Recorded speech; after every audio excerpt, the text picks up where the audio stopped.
¿no?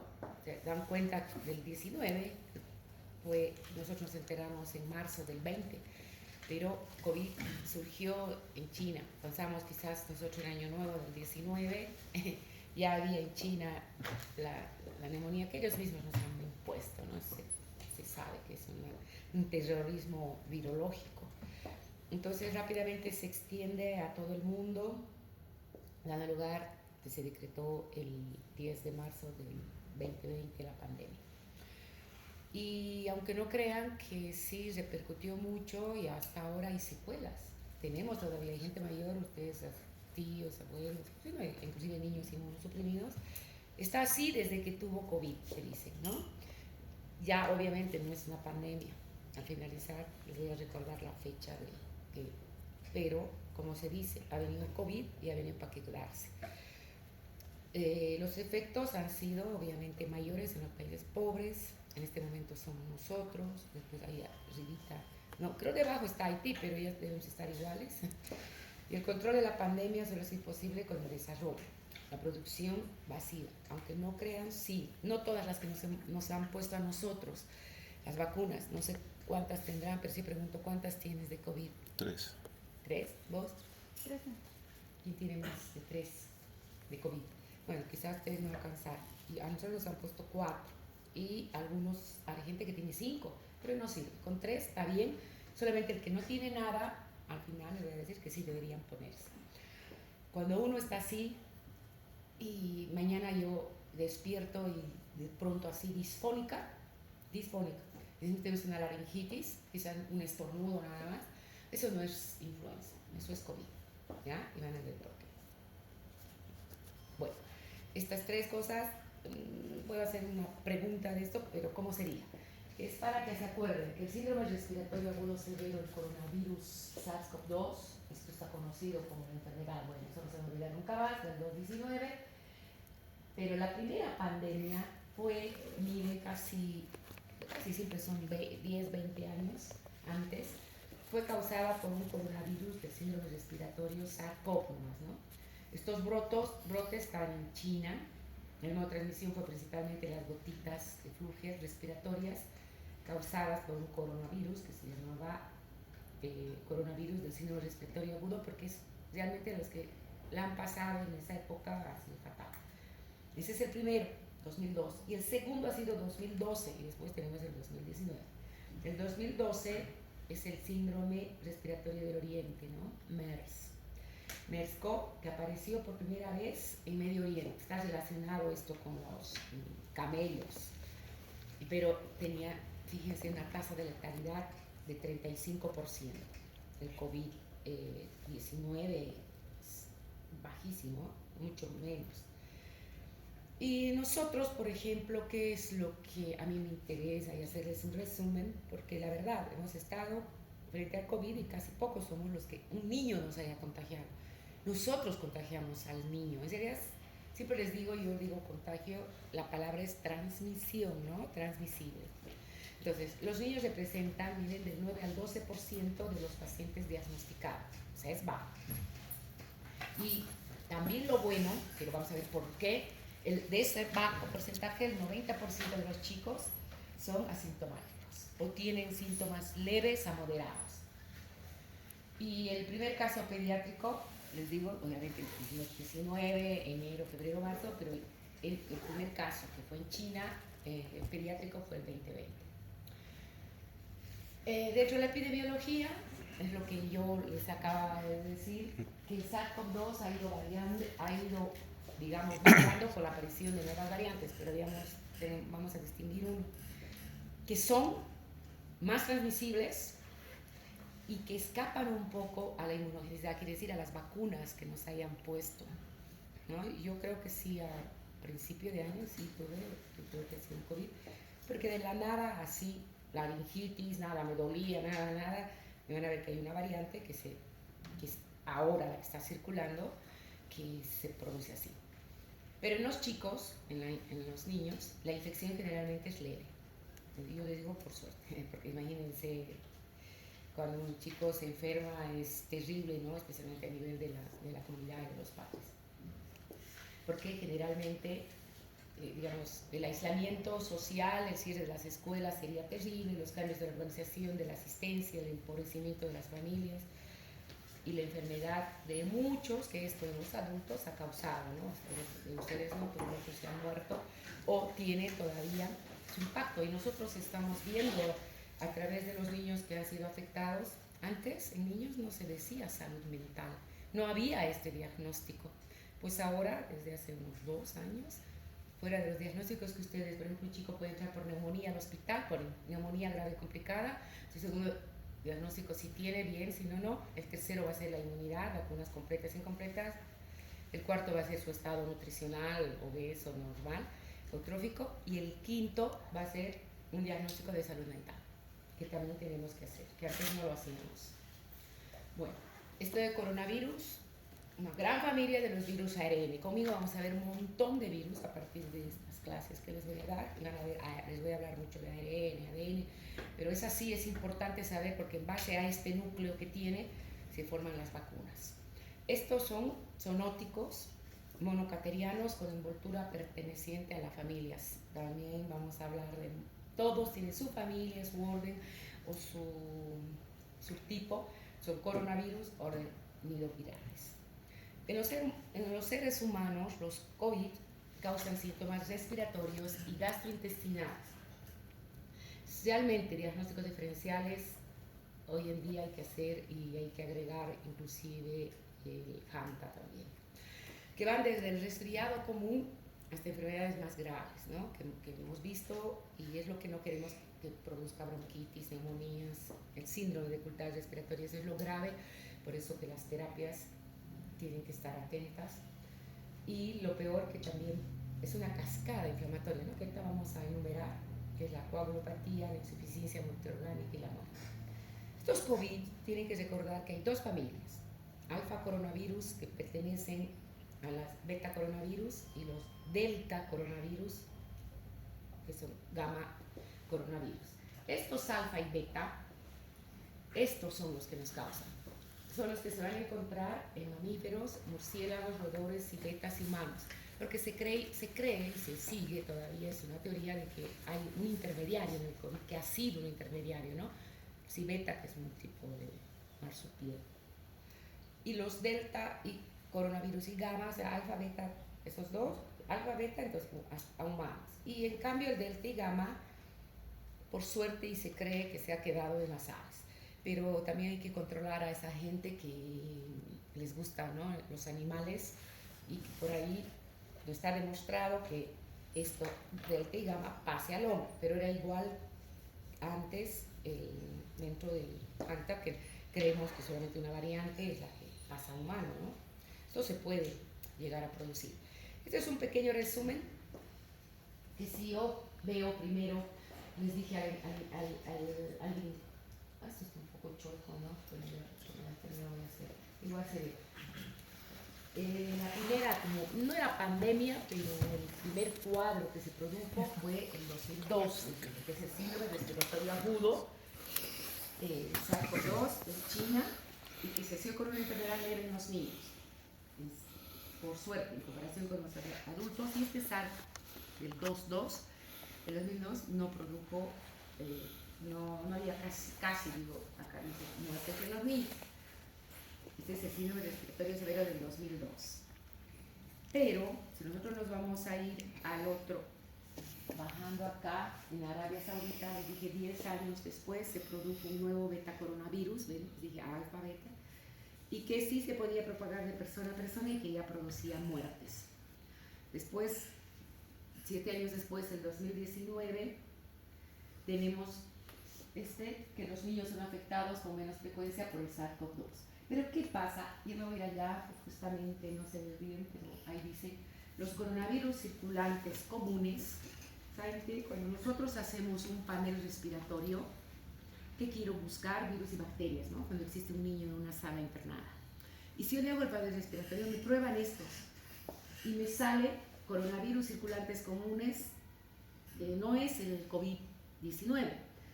Pero estos, si ustedes ven, tienen unas siglas, ¿no? Acá, estoy hablando. 22/9, yo tampoco necesito que se memoricen porque el niño me voy a acordar. Pero esto les cuento que muchas veces cuando hago este panel, el Vietnam me reporta, pero yo no me asusto porque son los comunes que están en los chicos, en los niños, y que producen, como dice ahí, un cuadro que se trata en forma ambulatoria, parecido al resfrío, parecido a la influenza, y al final es un COVID. Entonces no tenemos que asustarnos.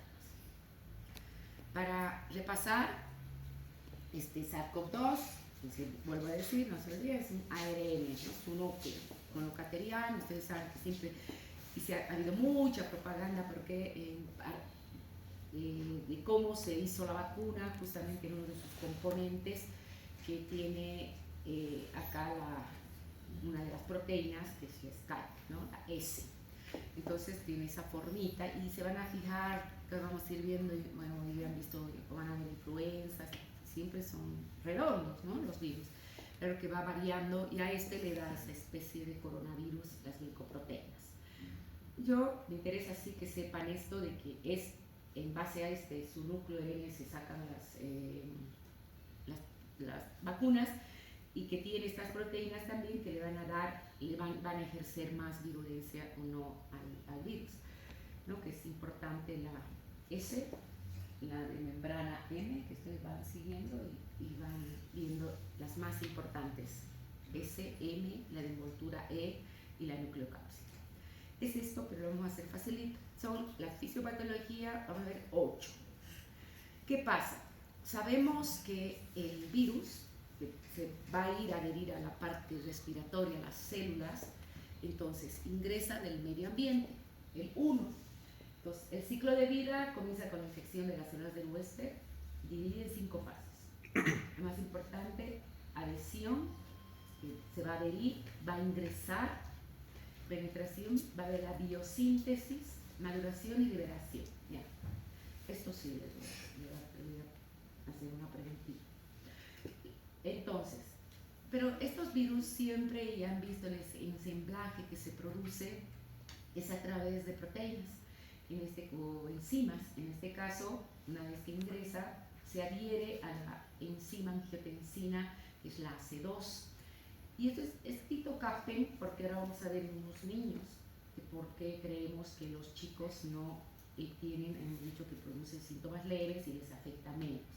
Este receptor generalmente lo tienen no en la cantidad que tenemos nosotros los adultos. Una vez ya a través de esta enzima, estamos en el 2, vayan siguiéndome, una vez dentro de la célula el virus ingresa al núcleo de la célula huésped a través de su núcleo, que es el ARN mensajero viral. Luego, este ARN mensajero se usa para producir la proteína viral y se van a liberar muchas partículas virales, es rápido. Luego existe una adhesión de la glicoproteína trimética porque tiene una punta y una cabeza, digamos, y una cola, y se proyecta desde acá a la superficie viral. Todo esto se va a producir dentro de esa célula respiratoria que tenemos generalmente, que es desde la nariz, la garganta, y que tiene que ingresar ¿dónde? Al pulmón, ¿no? Bueno, estas enzimas determinan esa diversidad de coronavirus y el tropismo depende del hospedador. Pues les decía que en los niños no se va a producir tan así porque no existe esta enzima. Hay, pero en mínima cantidad. Entonces, estas enzimas tienen un pico y una cola. Ahí mismo se producen dos subunidades funcionales que se llaman S1, S2. Posteriormente va a ingresar y el SARS-CoV-2 tiene un sitio de división, ahí se produce otra, porque ya para su adhesión, posteriormente dentro ya ingresando, digamos, a la célula, al pulmón, las partículas virales que ya se han reproducido, o sea, la expresión ubicuada de purinas a través de proteínas. Las partículas virales típicamente penetran las células epiteliales del pulmón, que son el espacio alveolar, a través de tanto del pico y apical, y se produce la respuesta inmune, se va a producir toda esa cascada inflamatoria, producto de las enzimas importantes que ya se van a producir, van a interactuar la interleuquina 6, la ferritina y todo lo que sabemos. ¿Qué es lo que yo les decía hace rato? ¿Por qué hay diferencias, llegando a esta fisiopatología, por qué los chicos no producían? Hipótesis, son hipótesis. 3. Una, que se ha estudiado que estos receptores AC2 que les hablé se expresaban abundantemente, se expresan en las células ciliadas bien diferenciadas, pero en los niños a nivel alveolar existe menor cantidad. Entonces esa puede ser una de las probabilidades de que un niño no tenga no se enferme. Y que también pasa la respuesta inmune. Ustedes saben que los chicos están desarrollando su respuesta inmune, y también ¿qué pasa? Que a comparación de los adultos, ellos se están formando recién, o sea, la epitelización es nueva y se van enfermando, ¿sí o no? Se van enfermando un montón van atravesando diferentes infecciones por tantos virus que conocemos. Entonces hay un órgano importantísimo que nosotros siempre controlamos en los hijos, que es el timo, y que por ejemplo en un niño desnutrido ustedes van a ver así, no tiene nada, y de la misma edad, en el mismo momento, el otro tiene así, y porque el desnutrido siempre se compara con el SIDAN, ¿no? SIDAN, un síndrome de inmunodeficiencia nutricional. Uno es la respuesta inmune, y tercero, que estos chicos los vamos a someter a vacunas, ¿no es cierto? Desde que nacemos, desde que hasta ustedes les pregunto, están vacunados, pero por otras, pero a ellos desde que nacen con la BCG. Eso va a hacer que se llama la presencia simultánea de otros virus en el crecimiento epitelial de los pulmones y en las vías respiratorias en niños pequeños, hace que el virus SARS-CoV-2 compita con ellos. Esto es cuando se enferman, el otro es con las vacunas. Bueno, esto es fácil. ¿Cómo se transmite? Igual que los adultos, siempre, pero es lo que les decía. Si bien son por las gotitas respiratorias, a través de membranas, pues uno tiene que estornudar, ¿no es cierto? La etiqueta de la tos, nunca se olviden, quieren estornudar, toser, hagan esto, y ahí. Pero no existe, ¿no? Te estornudan y todas las partículas, viene alguien, hace esto y luego se lleva su nariz, su boca. Y lo que les dije, siempre, y estoy convencida, porque un niño se enferma, tiene que haber un adulto enfermo en el hogar. Luego, hasta ahora, todo lo que hemos visto en neonatos no ha sido de transmisión vertical, sino que en el momento que nació, la madre ya estaba enferma, y al sacar al niño, ahí se produjo la transmisión. Luego, que sí, sabemos que los mayores de 10 años sí pueden ya, porque tienen fuerza, ¿no es cierto?, para toser, te pueden transmitir, te pueden contagiar, pero los menores de 10 años es difícil.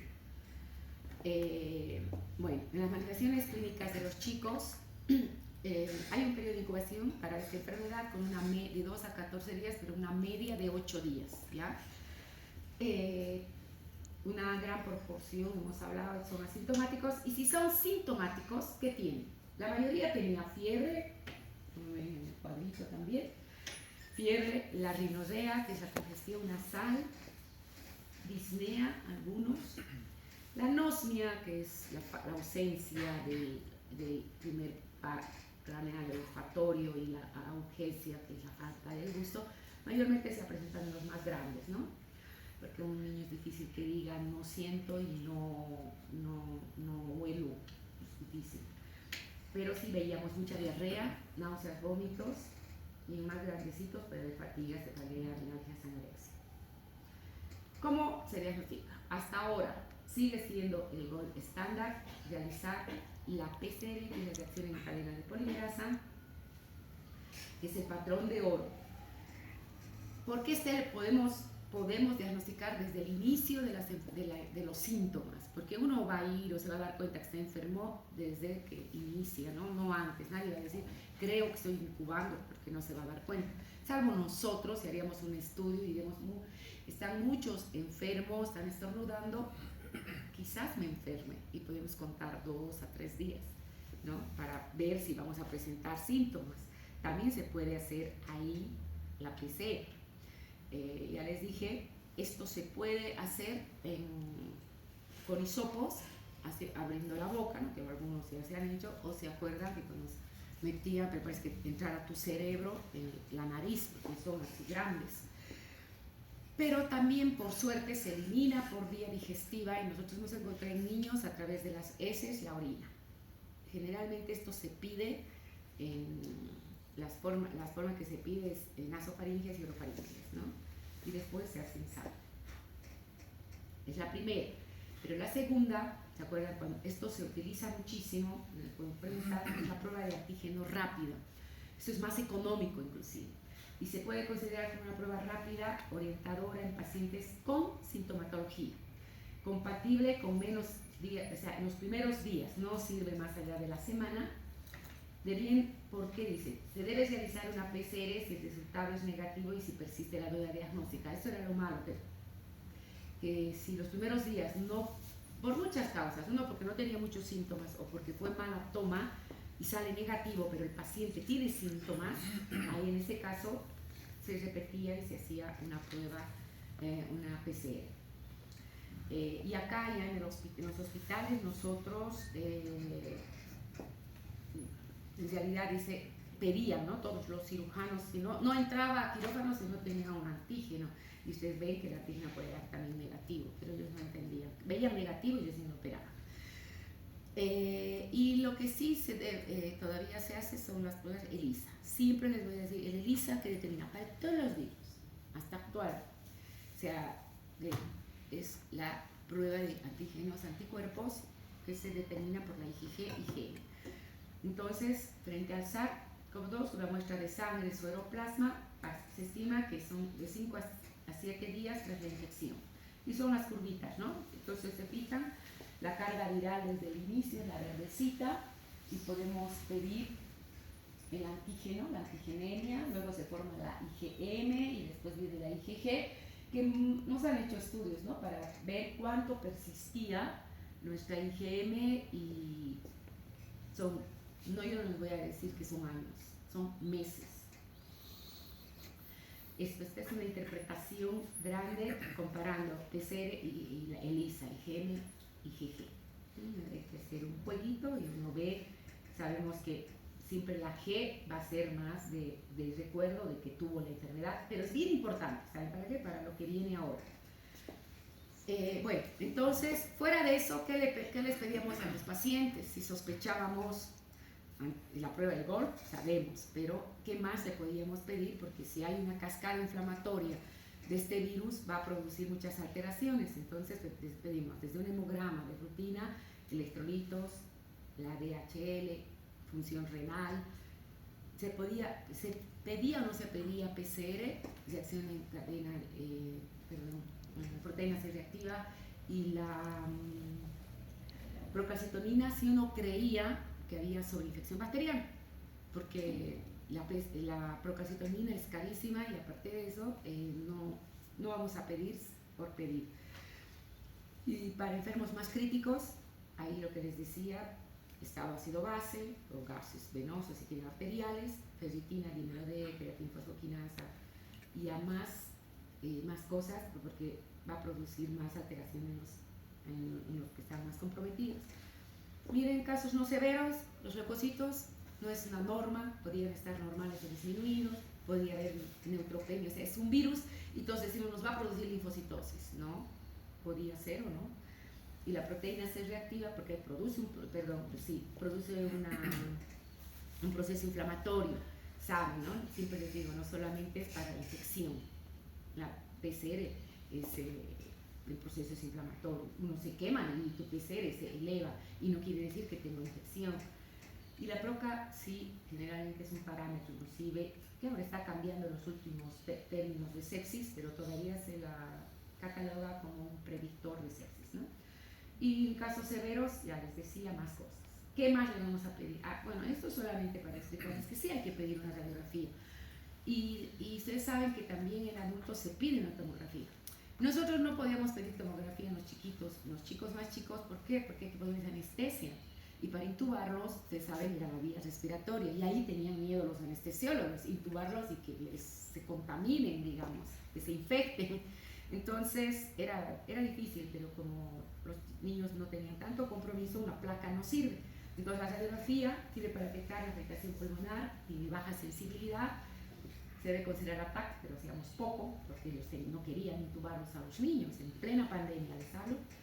Y los hallazgos radiológicos realmente también podía confundirse, pero habían infiltrados uniobilaterales que se parece mucho a una enfermedad que nosotros vemos, esto de vidrio deslustrado, desmerilado, se ve en la membrana hialina, confundía a los neonatos, o bien yo veo en una pneumocitis girovese, o sea que no era tan factor neumónico de esto, había que descartar que el niño no tenga VIH y que el niño no tenga una membrana hialina.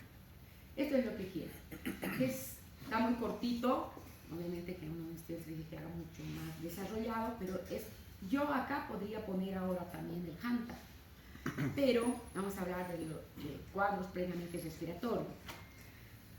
La influenza, sabemos, que es lo que yo les decía, muchos de ustedes están, casi todos, diría yo, con fiebre, bueno, con no están, pero tos, puede dar más fuerte con dificultad respiratoria, dolores corporales, no me refiero a las mialgias, artralgias, eso de que me siento cansado, no me siento bien, puede haber. En los más chicos nosotros tenemos siempre, en los niños hay vómitos, diarrea, esto que les decía, el decaimiento, malestar general, ¿no? Ese, influenza. El resfriado común es más leve. El resfrío, ustedes cuando sientan esa cefalea, tensión, todo, es influenza. El resfriado común es aquello pasajero y con menos importancia, diferentes manifestaciones, moquitos, diarrea, y que dicen se me pasa con un tecito, con un limón, o se me pasa quizás, cambio la influenza, tienes que tomar desde mañana, tarde, 3 días por lo menos. El resfriado se puede pasar con paracetamol, porque sus síntomas son un poco más bajos. Y el COVID, es lo que les decía, bueno, muy parecido a la influenza, fiebre, tos, dificultad para respirar, ahí se puede agregar los últimos síntomas de la última variante, que es la ronquera, ¿ya? Y eso se ve en la última variante que hay.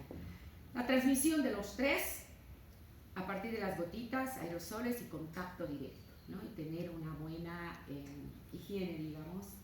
Les decía, al estornudar, todo, nos limpiamos la nariz, no tirar el pañuelito en el piso, y la señora que limpia va a agarrar, ¿no? Hay que pensar siempre en los demás.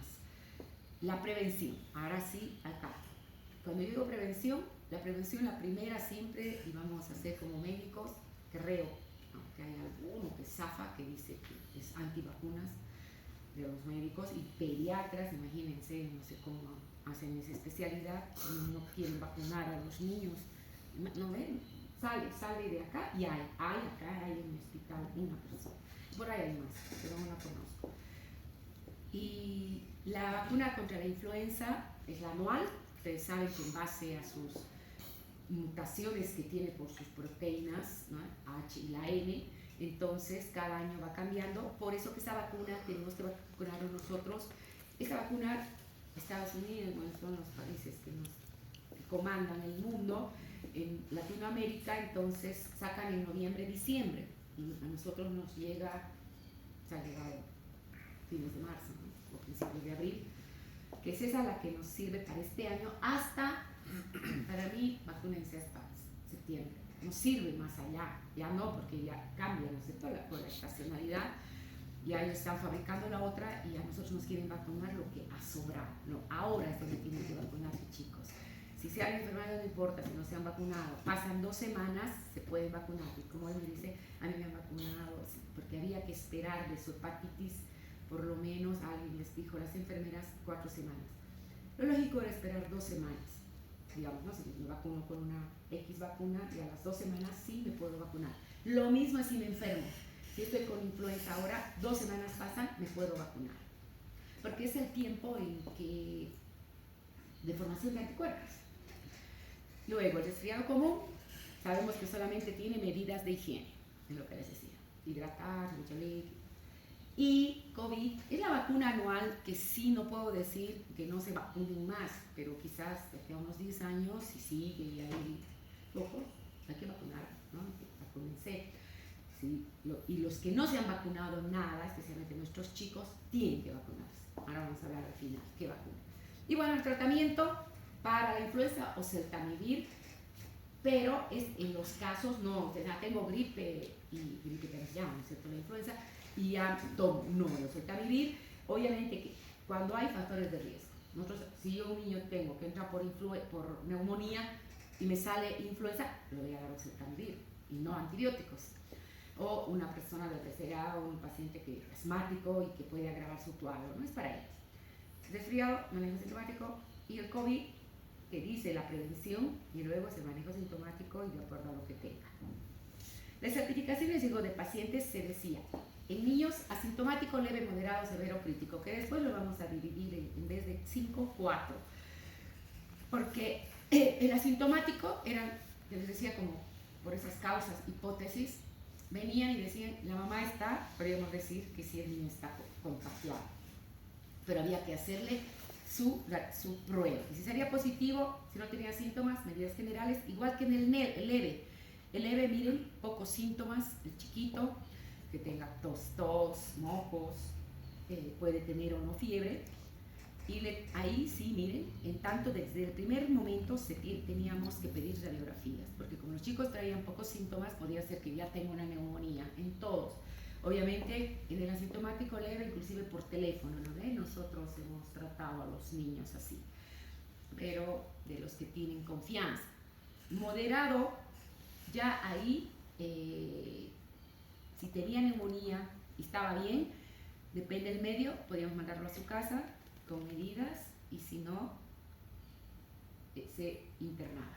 Por ejemplo, acá, severo crítico, ya crítico dice terapia intensiva, tenemos que tener al lado. Y en este severo, con sus síntomas, tanto respiratorios, o se podían agregar otros como gastrointestinales, y el niño, bueno, tenía, yo digo niño porque estamos hablando de pediatría, tenía más síntomas. Y se acuerdan, eso también para adultos, que la saturación en Cochabamba tenía que ser mayor a 92%, tal vez si tenía 90%, más o menos de 90% ya nos preocupábamos y teníamos entraba con puntitas, y por ahí, para que no vaya crítico a una falla respiratoria o un distrés, estaba terapia intensiva, porque miren, ahí hay mucha más alteración. Entonces, ¿qué hacíamos con esos chicos que les decía? Asintomático, medidas generales, pero ya los he unido, el severo y crítico, ¿no ven? Entonces, asintomático, y me adelanté y les decía medidas generales. En el leve, que también medidas generales, tratamiento sintomático, que era líquidos, paracetamol.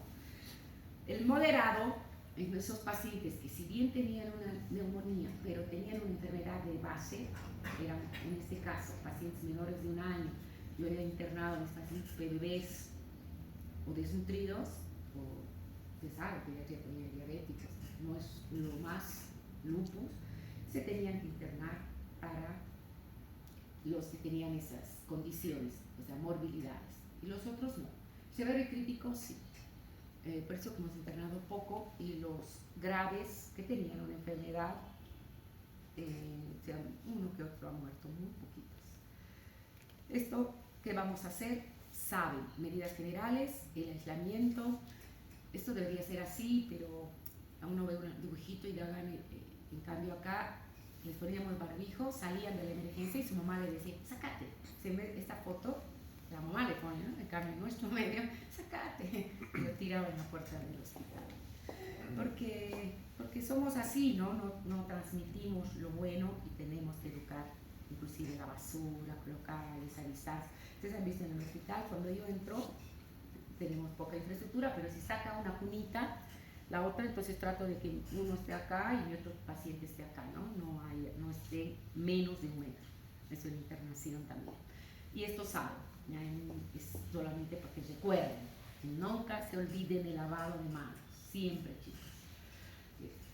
La limpieza, también son medidas generales, no puedo decir en qué consiste. Y esto, nosotros, miren, hasta mi tratamiento de VIH está acá, pero no, porque el lopinavir ritonavir es un antirretroviral que no sabíamos qué tomar, ¿no?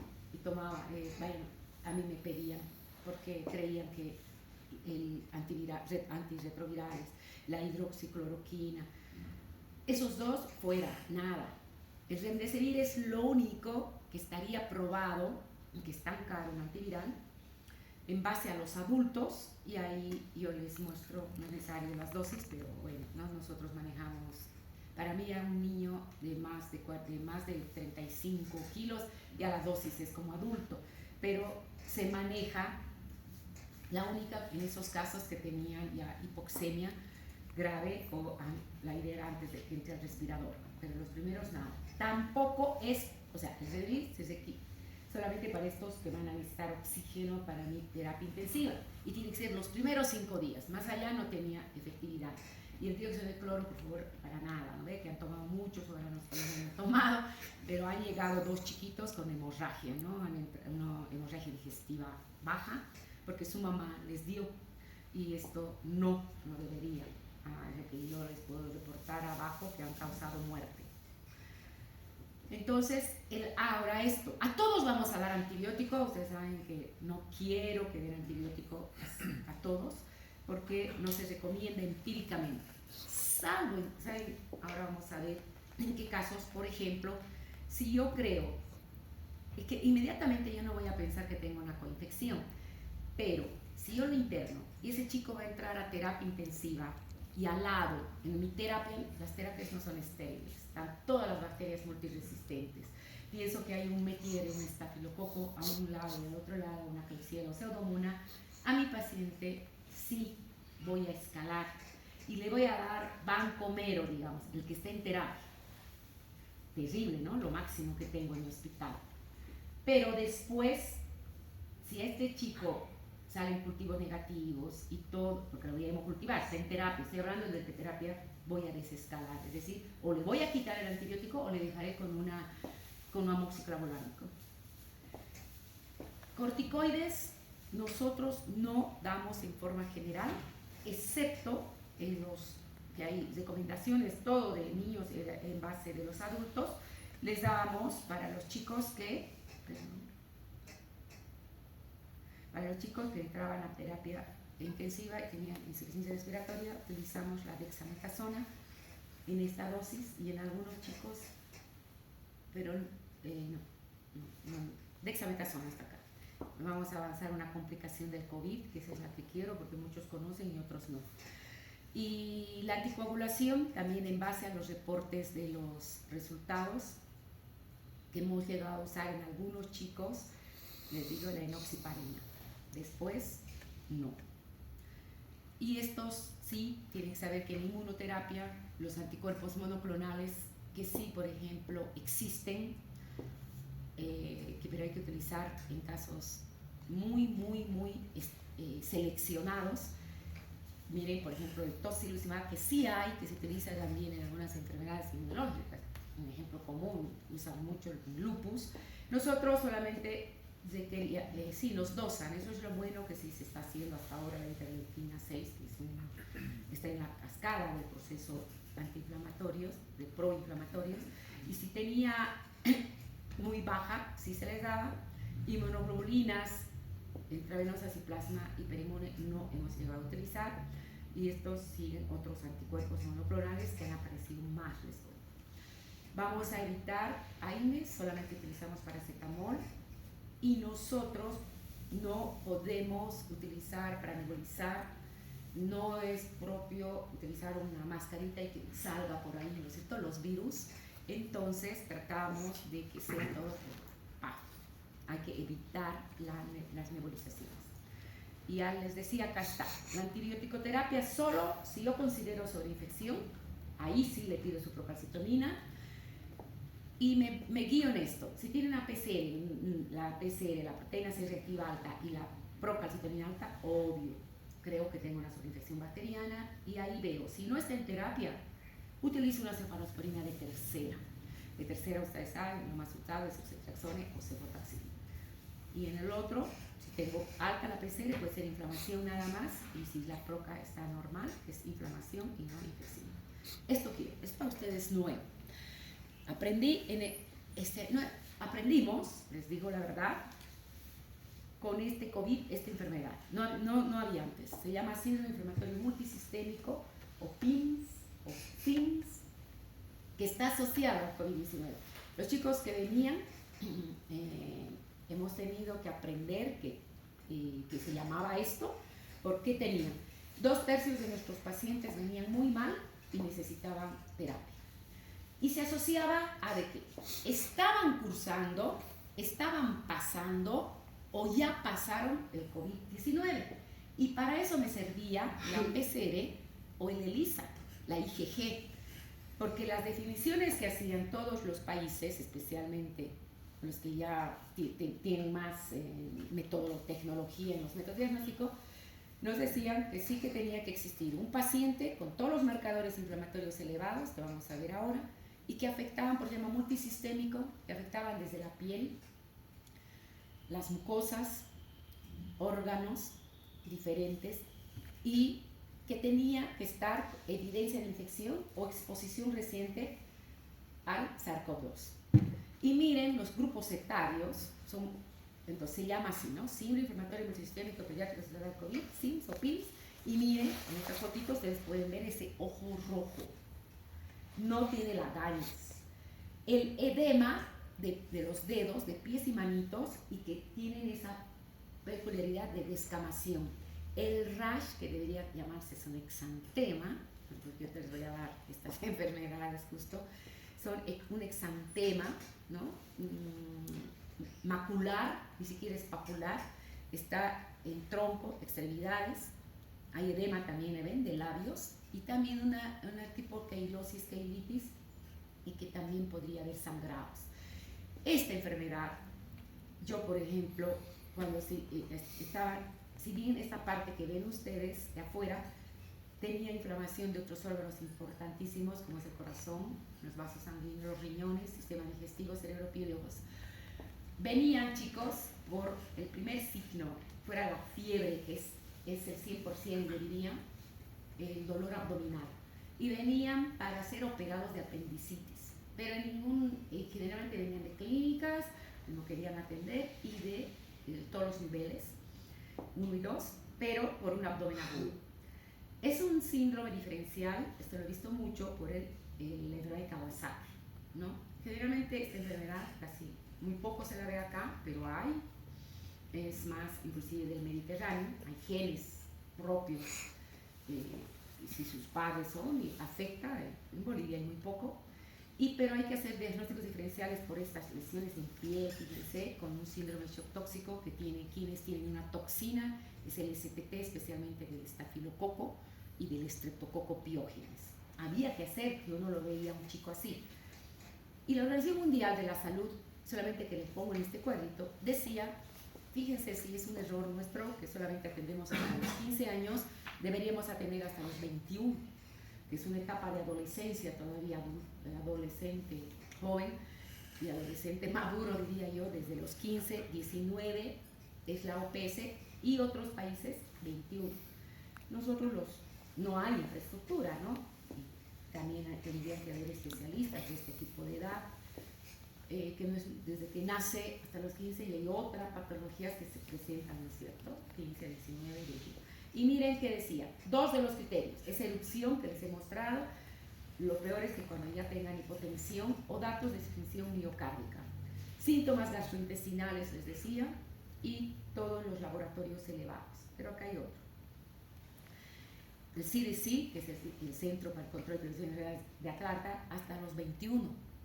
¿Y qué tenían que tener? Fiebre. En todo coincide que estos pacientes tienen que tener fiebre, que tienen que tener el antecedente de haber tenido o estarlo cursado con SARS-CoV-2 y todo el proceso inflamatorio a nivel de laboratorios y el examen físico. ¿Qué era? Lo que les decía, pues eran cuadros que presentan en otros países, pero ¿qué se dice? Fiebre casi al 100%. Esto sirve. Acuérdense, se puede ser SIMS o puedo poner PIMS, ¿no? Que es la traducción en pediatría. Síntomas digestivos, yo les dije, mayor al 50%. El dolor abdominal vamos a decir, por eso venían para que nosotros les operemos de apendicitis. Los cirujanos. Exantema, es un eritrodermis, escarlatiniforme, eritema multiforme, y que uno hacía el dedo, es esa lívidos reticulares, ¿no? Eso quiere decir. Conjuntivitis, han visto esos ojos. Obvio que tenemos que hacer diagnósticos diferenciales, pero esto, si había el antecedente de SARS-CoV-2, era el PIMS. Y luego casos más graves, jóvenes, shock, taquicardia, hasta un estado de meningismo, síntomas respiratorios, han entrado al respirador, pero fíjense esos ojitos, ese rash. Entonces, ¿cómo hacemos el diagnóstico? Hemograma, la base, también función renal, función hepática, los marcadores de inflamación que son bien importantes, los de coagulación, porque ahí va a haber prolongación y ahí el dímero D, la interleuquina 6. Hacen eso, sí, hacemos acá en el hospital, hacemos todo esto, la bioquímica, hiponatremia.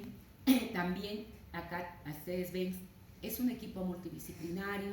Bueno, en una época, ustedes creen, nosotros nunca nos hemos vestido así, pero deberíamos habernos vestido así.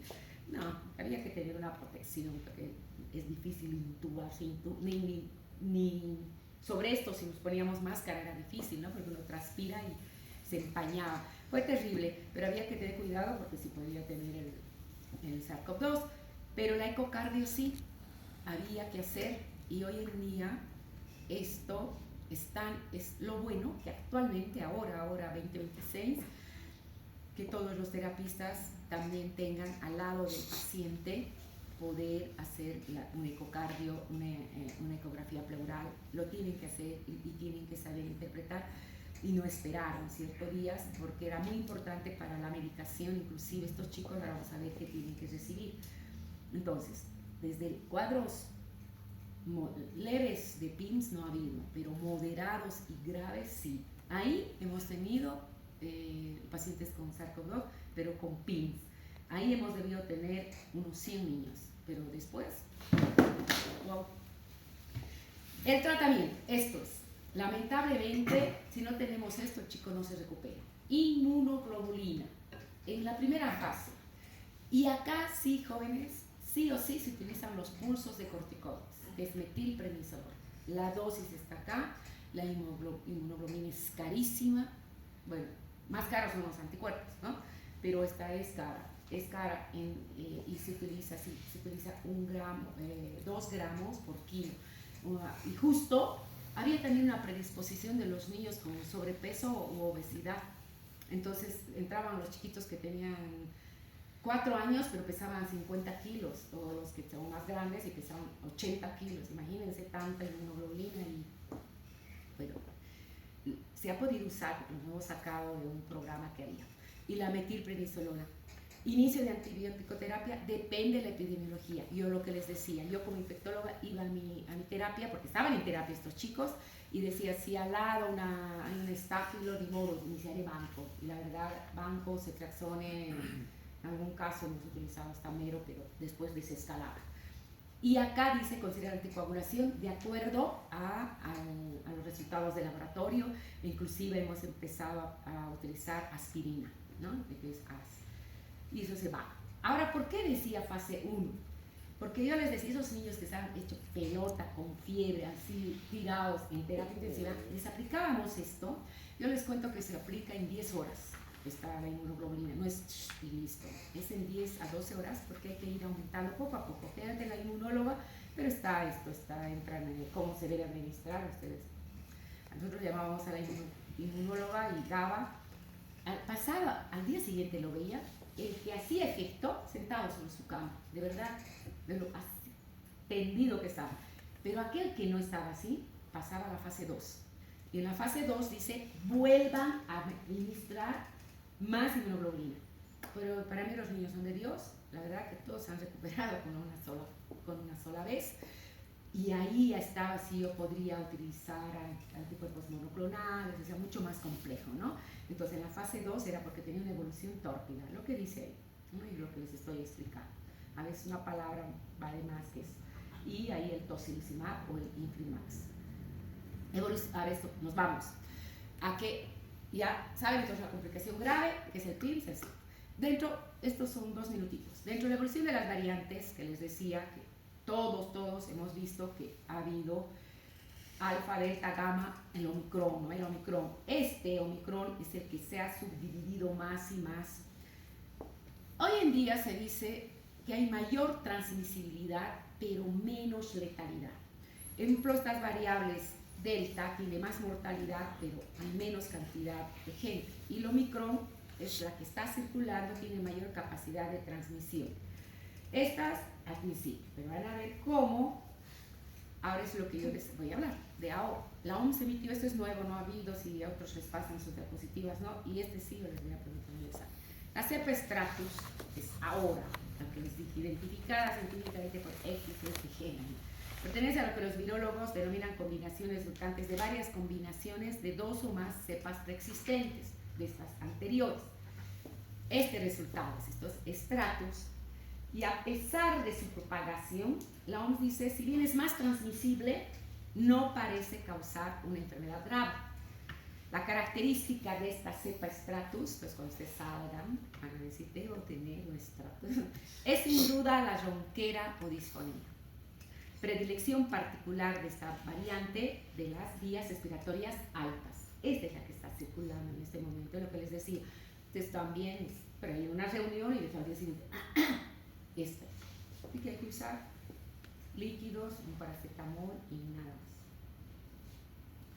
¿Qué es COVID persistente? También es la cepa Frankenstein, llamada también Frankenstein, que han leído antes, esta stratus. El COVID persistente, que hay gente que dice, creo que sigo teniendo, pero nosotros hemos dicho que se presenta después de una infección grave, en ausencia de otros diagnósticos, y los estudios de COVID-19 persistente en población pediátrica, que es lo que a mí me interesa que sepan, tienen limitaciones importantes. O sea, no podemos decir es el COVID que se enfermó y sigue los síntomas y que por ahí ahora tiene una influenza, pero dices que ya de base tenía su sistema inmune alterado por el COVID.